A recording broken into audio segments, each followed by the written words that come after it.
Hi there, I'm Melissa. I'm a DevOps engineer currently working at Elliptic, a company that specializes in providing cryptocurrency compliance solutions.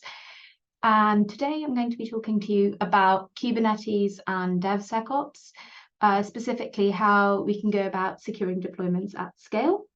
So a little bit of an intro for those of you who are not familiar with Kubernetes. It's basically an open source container orchestration framework that helps you manage applications that are currently running on, anywhere in between hundreds to thousands of containers. You can have Kubernetes running on different environments like physical machines or virtual machines, hybrid deployments, or even cloud-based deployments. The usage of Kubernetes has become quite popular, especially in recent years within the industry. It's quite a complex tool to set up, manage, and maintain. So throughout this presentation, I'm hoping to ease you into some of that complexity and conclude with giving you a roadmap on where to start when it comes to Kubernetes and security. So with that in mind, moving on to the next slide.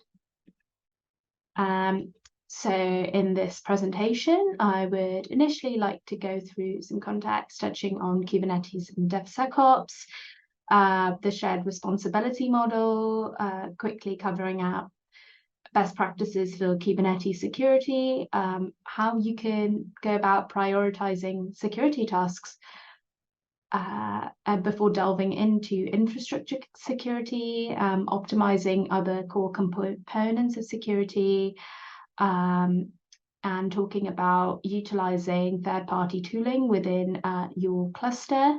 I'll then be giving an example of how to go about implementing third-party tooling for secrets management specifically, briefly talking about Bitnami Silt secrets and Vault, and then delving into evaluating the progress of security and concluding with a roadmap of how we can go, how we can begin to start thinking about Kubernetes security. So DevSecOps in Kubernetes, what exactly does that mean?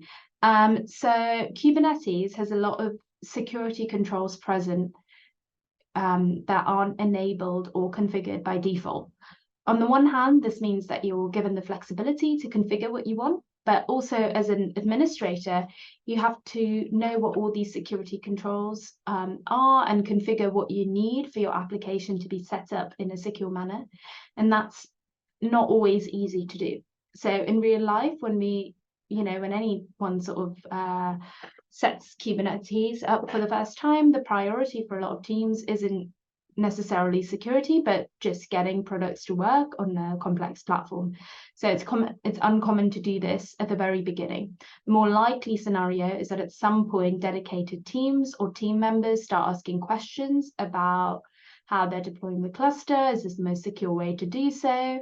And during this process, it's helpful to incorporate some of the core DevSecOps principles within your workflows, essentially so you can bring the pain forward.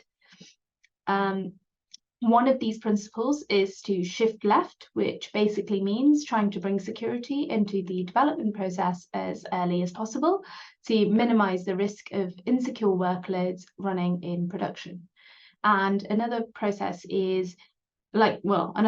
is cohesive culture and collaboration. So this means that teams work together throughout the development process to identify and address security issues, rather than working in silos or having just 1 to 2 people responsible for the security of the cluster. From our experience, adopting both of these principles makes security more simple and effective to implement over the long term. Before we delve into best practices in the next slide, I just wanted to clarify 2 things. So at Elliptic, we run a lot of our workloads on AWS EKS. So the primary source of best practice recommendations for us has been the official AWS documentation, and it's not something that we've developed from scratch, so to say. Although I have expanded on the definition of some of these best practices based on guides written by the CNCF Foundation and your official Kubernetes documentation. Security and compliance are also considered shared responsibilities when using a managed service like EKS. So generally speaking, AWS is responsible for the security of the cloud, whereas the customer, aka Elliptic, is responsible for security in the cloud. So in the following slides, when I talk about best practices, I will be referring to security within the data plane in EKS and not the control plane. So just for your clarity here, that refers to the blue bits of the diagram on the slide and not necessarily the orange bits. So what exactly are the best practices for Kubernetes security? I have distilled the core of these best practice recommendations into 9 key themes, which are auditing and logging to enable effective, so essentially enabling effective logging to detect unusual or suspicious behavior, either at like a user level or an infrastructure level. You then have infrastructure security. So this is more focused on securing your worker nodes and subsequently the operating system of your underlying containers. The third theme is centered around network security, and this is just making sure that the communication within and to your Kubernetes cluster is secure. You then have secrets and data encryption. So this is more centered around how to make sure you store, encrypt, and rotate secrets in a more secure way. Further, you've got your IAM and identity and access management, so limiting the use of excessive permissions. Image security, so ensuring that the images that your containers are running are lightweight and securely stored. Then have pod security, so you're limiting the processes in the pod from accessing the underlying container host. And finally, you've got compliance, so just putting in place processes to ensure that all of the changes above are regularly reviewed and enforced. Finally, incident response, so when again, having a process in place to ensure that we're able to quickly resolve any issues that are identified. So at this point, you might be thinking, hey, this all sounds good in theory, but what do I implement first? So the truth is, for each theme that I've touched on in the previous slide, there are at least 5 security tasks, normally more associated with that. So it's really easy to get overwhelmed with the amount of information. And what I found worked for us within the team was to start grouping each of the items into the checklist into an impact effort matrix. And what we found was items relating to infrastructure security had the highest potential for impact in terms of security breach, but they didn't require as much effort to implement compared to some other items on the list. So further elements of infrastructure security also link to some other items on the list. So on the slide over there, you should see that ensuring all of your applications run as non-root users links to minimizing access to worker nodes. So in the next few slides, I will be delving into actionable security measures and considerations for our Kubernetes infrastructure and how we can go about securing infrastructure security. And we begin that by starting with hosts. So what exactly are hosts? So hosts on the control plane, they just refer to machines that manage the state of the Kubernetes cluster. So if you're running a managed Kubernetes service like AWS EKS, security for the control plane is managed by your cloud provider. If you're using an unmanaged service, all of the points covered in the, if you're using an unmanaged service, this doesn't necessarily, like all of the points covered here also apply to you. And in addition to this, security into the control plane should be enhanced by like securing your API server. So using like TLS certificates and use that for communication between your Kubernetes API server and clients, like your application. And you should also always obtain certificates from a trusted certificate authority provider, have a process in place for regularly renewing certificates and ensuring that they're appropriately rotated. You should also enforce network security. By that, I mean, use firewalls and network policies to control access to the cluster. Again, using a managed service like AWS EKS does that. So to some extent, you can further enhance it by making your cluster endpoint private. Doing regular security audits. Again, if using a managed cloud provider service, you may not have direct control over the underlying infrastructure of the control plane, but you should still review the security configurations and settings exposed to you by the cloud provider and should implement monitoring solutions in case the control plane goes down. Finally, disaster recovery planning, because the underlying infrastructure of the control plane is managed, there isn't anything you can physically do to back up components, but you should engage with your provider to understand, service level agreements and how often to recover cluster, and even go so far as to regularly test recovery features to ensure that everything works as expected. In the next slide, I'll be looking into how to go about securing containers. So in the context of Kubernetes, host security typically refers to measures taken to secure the underlying infrastructure where the Kubernetes nodes are running.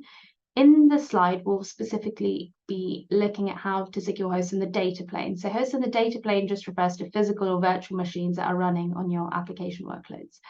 So it's shown in the diagram on the left-hand side. Security for the host over here, in this case, host in the data plane, is maintained by regular updates and patching of the underlying OS. So your OS, also known as your operating system, is a software that manages your computer hardware, and it includes loads of components like your kernel, system libraries, utilities, etc. So examples of operating systems include, Linux distributions like Ubuntu, CentOS, Red Hat, and Windows Server. You need to ensure that the underlying host is regularly updated and patched to address known vulnerabilities. If you're using a managed Kubernetes service like AWS EKS, you could have the option to use what's known as a managed host, which means that the updates and patches are automatically done by the cloud vendor on your behalf. But obviously, the trade-off here is you have less control over the underlying host. Your operating system should also be sufficiently hardened. By that, I mean you disable any unnecessary daemons and services like print services or FTP servers or any other services that may not be essential for the operation of your workload. And by doing that, you're reducing the avenues for attackers to exploit vulnerabilities. Another element is hardening the operating system. And hardening the operating system is implementing host-level firewalls to control incoming and outgoing traffic. So in practice, this means you only allow the necessary traffic on ports used by a web application and block any unused ports. The next element of security is limiting user access to the underlying host. By that, I mean ensuring that host machines can only be accessed via SSH keys and only select users can access host machines. So implementing RBAC for them is pretty important. And also implementing container runtime security. By this, I mean choosing a container runtime that supports security features like AppArmor or Selinux. Both of these security frameworks provide mandatory access control mechanisms, allowing you to define fine-grained security policies for processes, including those running inside containers. And finally, it's encouraged to implement host-level monitoring for activities like file processes, change in network policies, and then set up alerts so that you can monitor any suspicious activities at this level. In the next slide, I will be looking into how to go about securing hosts on the control plane. And not the control plane, sorry. I'll be looking at how to go about securing hosts at a container level. So, containers, what are they? Containers are essentially executable software packages that include everything needed to run your software. So every pod in Kubernetes contains one or more containers. So in a nutshell, your applications are running inside of containers themselves. Security for containers should be enforced by securing base images. So the images that are used to build containers should be obtained from trusted sources. The attack surface on containers should be minimized by using like really minimal base images and only installing necessary dependencies. You can secure these images by enforcing image scanning to identify and remediate vulnerabilities. And these images should also enforce least privilege by ensuring all containers run as non-root users. And you should also drop unnecessary capabilities from container surfaces. The integrity of container images could also be enforced by ensuring that all container images in use by your application are signed. Finally, at a pod level, you can also set resource constraints to prevent resource exhaustion attacks. Now that we've looked at how to enforce infrastructure security at depth, I want to delve into other Kubernetes security components. In this slide, I want to touch on optimizing two other main components of security. So let's say, in spite of the security measures in place, you do end up running an insecure container due to human error. That one insecure container should not affect the security in that cluster. To ensure that's the case, it's important to secure the Kubernetes cluster at a network level. So by default, when we deploy a container as a pod in Kubernetes, every pod can communicate with another pod on any port. If someone gets access to one of these pods, then they'll be able to talk to any of the other pods without any problems. The security best practice is to limit that and make sure that inter-pod communication is set to the minimum required. So for example, the backend application can talk to the database, but the front end shouldn't be able to talk directly to the database. You can configure this in Kubernetes using network policies. So you can think of them as basically another firewall for Kubernetes. Another aspect of network security is the service mesh. Service mesh is basically a technology that makes it possible for microservice components to talk to each other. In that way, you don't have to put like communication logic inside an application component. It has a bunch of features it can add, which are MTLS. So the service mesh takes care of generating the certificate, distributing them to the relevant microservice app, etc. And you can also configure communication rules on your service mesh, which are similar to network policies, and they let you define which microservice can communicate with each other, and can also secure communication going outside to the cluster. Service mesh is basically a larger abstraction of network policies. So instead of compiling multiple network policies, you can just abstract this away and configure all the traffic rules, including, your cert generation, into one file. I would also recommend using service mesh when you have lots of microservices running in Kubernetes. And it's especially effective for that. Another aspect of security that is important to talk about is how to go about managing sensitive data. There are, of course, like general rules you can use, like not hard coding secrets in Git repos, not baking secrets into images. By default in Kubernetes, secrets can be encoded using the Kubernetes secret object, but the issue with that is that the secret is stored in etcd at a cluster level, and that can be read and as plain text. And it's also important to bear in mind that encoding is not equivalent to encryption. So this means that if anyone has access to the control plane on Kubernetes cluster, they can view your etcd files in plain text. We can, of course, choose to encrypt secrets and store it in etcd via an encryption key, but a lot of organizations opt to use an external secrets management tool like Vault, which has very good integration with Kubernetes, or alternatively, you can also opt to choose secrets management tools from cloud providers. So now that we've spoken about optimizing other components of security, I want to touch on utilizing third-party tooling within Kubernetes. When using Kubernetes, you will undoubtedly have to incorporate third-party tooling, be it Vault for secrets management or tools like Snyk for container scanning. When adopting tooling, you want to ensure that it meets industry standards, reduces continuity risks, and leverages a wealth of knowledge and experience from broader Kubernetes community. And the CNCF provides you with exactly that. So the CNCF is an organization that frequently publishes information on cutting-edge tooling that you can use to further develop your Kubernetes cluster. They adopt 3 levels of maturity when evaluating tooling. So graduated, this refers to tooling that's been successfully adopted by the community and has met the needs of cloud-native users. The tooling here is considered to be stable, reliable, and well-positioned for long-term success. Incubating, this refers to tooling that's under development but shows promise and potential to be successful. Tooling is still in the process of building a community and getting feedback from users. And the sandbox stage. This refers to tooling that's still in the early stages of development and not ready for incubation. The tooling might be experimental and there's still work to be done. At Elliptic, we encourage the adoption of any tooling in the CNCF graduated phase and ask users to trial any tooling in the CNCF incubating phase. If you do have tooling you want to incorporate outside of this list, the general best practice is to review alternatives in the space listed in the appropriate CNCF radar.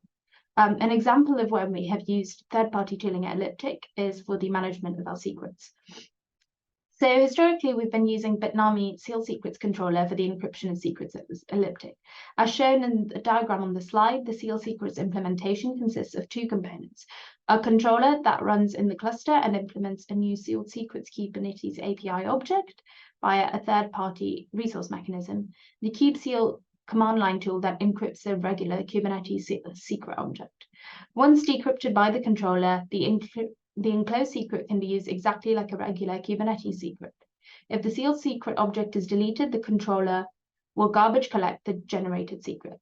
The diagram on the slide again shows you the commands the diagram on the slide just shows you the setup of Bitnami sealed secrets, and the diagram on this slide shows you the commands you can run to seal the secret. However, the issue with this is that the secrets, even though they're encrypted, are stored in Git. So we have opted to move to a better approach. We've opted to move to using the HashiCorp sidecar injector, which is another CNCF approved tool. And the reason we've done this is because by using this tooling, secrets are centralized and we're not required to commit any secrets to Git. The diagram on the slide shows how this injector works. In a nutshell, when the injection feature is enabled, this launches Vault along with the Vault K8's injector service and registers itself with Kubernetes as a mutating admission webhook. It's tied to a specific namespace. The Kubernetes Vault K8's webhook is then used to intercept and change pod configuration. To reference a secret, we simply add an annotation to the metadata, and the slide here shows you an example of how this is done. Now that we've looked at how third-party tooling can be used to enhance security, I wanted to touch on how we can go about evaluating the progress of our security landscape. There are a multitude of frameworks that you can use to evaluate the status of Kubernetes, and I'm going to highlight the most popular ones here. So we have your CIS, also known as the Center for Internet Security, has been working closely with the IT community since 2000 and publishing security benchmarks and best practices. You can use tooling, specifically KubeBench, to evaluate how well your cluster does against the CIS benchmark. Next, you've got your Mitra attack framework. This forms a foundation for an organization's threat model by simulating adversary behavior and mitigation practices. You can evaluate your cluster against this framework by running tooling like Kubescape. And finally, you've got NIST, also known as the National Institute of Standards and Technology, and they often publish a risk management framework for containers and containerized environments. Much like CIS, you are assigned a security score and you can evaluate the security of your cluster by running, again, Kubescape by Armor. Outside of this, to enforce best practices, you can also run tools like OPA, Kavano, and Confest to write custom rules based on best practice requirements that will stop and or alert risky behaviors from occurring. So, such as you get alerted when an app has launched, when the container is running as root. So to summarize, these are the steps that you need to take to secure your deployments at scale, Kubernetes. So first, you familiarize yourself with best practices for security. This will depend on whether you're running Kubernetes on-prem, on the cloud, or have a hybrid setup. Prioritize the most impactful changes that also require the least effort to implement. So in our case, it was infrastructure security, network security, and secrets management. Selectively utilize third-party tooling. CNCF is a good place to start, but don't be afraid to adapt as per your requirements. Finally, have in place guardrails to regularly evaluate security posture and enforce compliance. And that is the end of the talk.